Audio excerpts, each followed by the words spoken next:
আসসালামু আলাইকুম। রিভানা ব্লগে স্বাগত। আজকের রেসিপি মাছ আলুর পাতলা ঝোল। লাল লাল করে মাছগুলি এখন ভেজে নেব।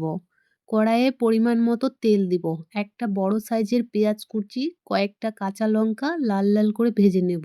একটা বড় সাইজের টমেটো কুচি, সামান্য পানি, পেঁয়াজ রসুন আদা বাটা, জিরা ধনিয়ার গুঁড়ো, হলুদ গুঁড়ো, লবণ, শুকনো লঙ্কার গুঁড়ো পরিমাণ মতো দিয়ে একটু সামান্য পানি দিয়ে কষবো। মশলাগুলি কষা হয়ে গেলে পরিমাণ মতো পানি দেব। পানি দেওয়ার পর আলুগুলি এখন দেব। আলুগুলি যখন নরম হয়ে যাবে বা সেদ্ধ হয়ে যাবে, তারপর পরিমাণ মতো ঝোলের জন্য পানি দিব। দিয়ে ঢাকনা দিয়ে দেব। এখানে ঝোলের মতো ছোট বাটি দিয়ে 2 বাটি পানি দেব। দিয়ে ঢাকনা দেব। ঢাকনা তুলে ঝোল টকবক করে ফুটে উঠলে ভেজে রাখা মাছগুলি দিয়ে দেব। দেওয়ার পর আবার ঢাকনা দেব। ঢাকনা তুলে খাওয়ার উপযোগী হয়ে আসলে এই যে এখন দেখতে পাচ্ছেন সুন্দর একটা বলে পরিবেশন করে নিচ্ছি। আশা করছি ভিডিওটা আপনাদের ভালো লেগেছে। প্লিজ ভালো লাগলে লাইক, কমেন্ট, ফলো করে দেবেন।